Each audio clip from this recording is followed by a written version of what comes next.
julgamento do narcotraficante Gelson Lima Carnaúba nesta sexta-feira vai contar com um esquema de segurança no Fórum Ministro Enoque Reis aqui em Manaus.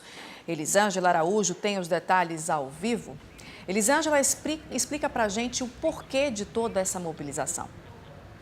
Nayandra, toda essa movimentação que vai ter ali, esse esquema de segurança no Fórum Enoque Reis, se deve justamente, Nayandra, a esse clima de insegurança na cidade de Manaus por conta dos últimos acontecimentos, como, por exemplo, as ameaças de mortes aí feitas por traficantes a magistrados e promotores de justiça, aquela manifestação também que teve na semana passada em frente ao próprio Fórum Enoque Reis, lá que reuniu familiares e amigos de chefões da FDN, local onde vai ser o julgamento de Carnaúba e também, Nayandra, a essa fuga de 35 presos que aconteceu no CDPM-2 no último sábado. Carnaúba, ele cumpre prisão aí em um presídio especial de Catanduvas. Ele foi chefe de uma facção criminosa e atualmente ele faz parte de uma outra facção e por conta dessa insegurança toda, esse forte esquema foi montado com o aumento no número de policiais, tá?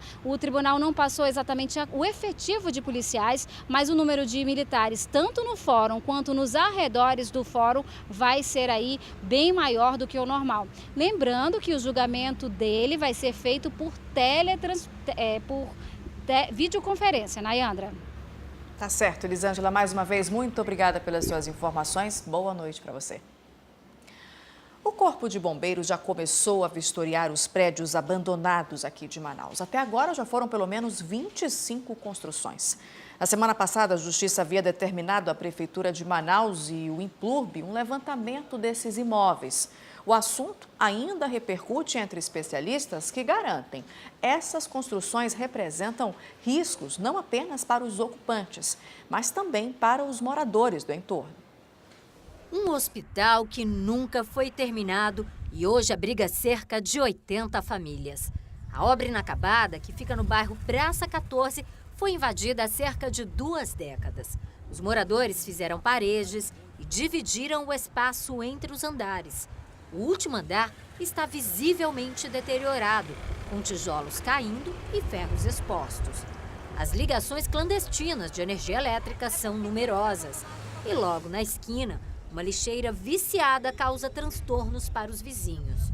Este morador da invasão explica que já tentou sair do lugar, mas nunca conseguiu uma casa para morar. Eu já tenho 6 anos na Suave para ganhar a casa, até agora não me entregaram a casa ainda. Eu gostei de sair daqui mesmo, não mentir. Algumas pessoas preferem a ocupação, porque o prédio vazio atraía criminosos. Porque traz mais segurança pra gente aqui. Se abandonar, minha amiga, se abandonar, vai voltar o que era. Roubavam e assaltavam gente aqui na esquina. A sujeira gerada pela moradia precária fez com que o morador desta casa colocasse o imóvel à venda. Os vizinhos queriam mesmo era que o hospital tivesse sido terminado. Acho que realmente que era para fazer. Coloque o hospital. Nós estamos com uma defasagem tão grande de leitos de hospitais. De acordo com o Ministério Público do Estado do Amazonas, existe uma lista com cerca de 60 imóveis que estão abandonados aqui em Manaus. Uma boa parte foi invadida, mas existem também aquelas construções que nunca foram terminadas. Esses prédios que ainda estão desocupados também representam um risco, porque podem esconder problemas na estrutura por não terem passado por nenhuma manutenção. Alguns crimes em Manaus tiveram construções vazias como cenário. Na Santa Casa de Misericórdia, o corpo de uma mulher foi encontrado.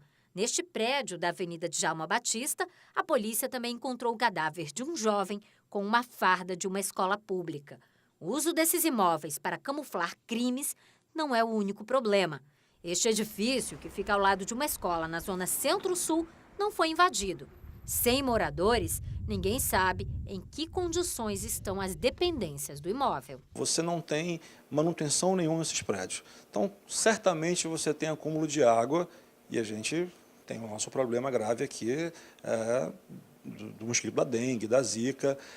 Fora isso, esses prédios podem ser usados para as pessoas traficarem, usarem drogas e até coisas piores. Na semana passada, o Ministério Público exigiu uma fiscalização da Prefeitura sobre as construções que estão na lista. O presidente do Conselho de Arquitetura e Urbanismo acredita que é preciso um esforço ainda maior.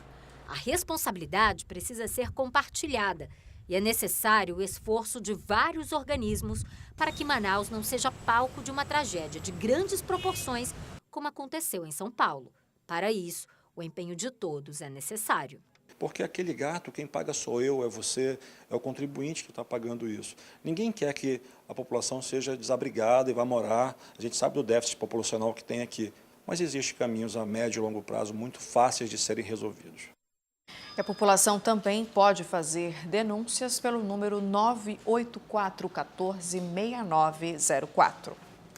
Você acompanha agora o resumo de notícias.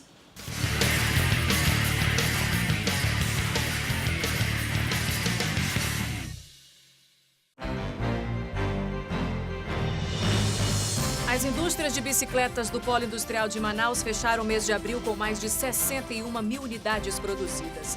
De acordo com a Abraciclo, isso representa 24,5% de crescimento em relação ao mesmo período do ano passado. Bom desempenho também no acumulado dos 4 primeiros meses do ano, com mais de 220 mil unidades. Mais de 200 quilos de carne de gado clandestina foram apreendidos em Parintins. O dono do frigorífico e os suspeitos que venderam o produto foram presos.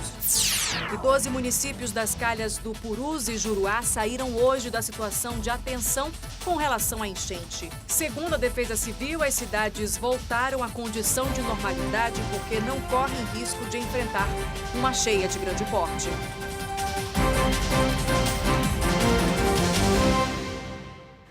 E ainda, de acordo com o balanço da Defesa Civil, há 3 cidades em situação de emergência e outras 3 em estado de alerta por causa da cheia deste ano.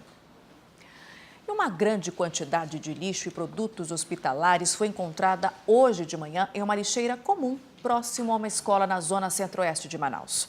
Quem encontrou o material foram os professores da unidade que fica no bairro São Jorge. Parte dos produtos, como amostras de sangue, estava espalhada pela rua.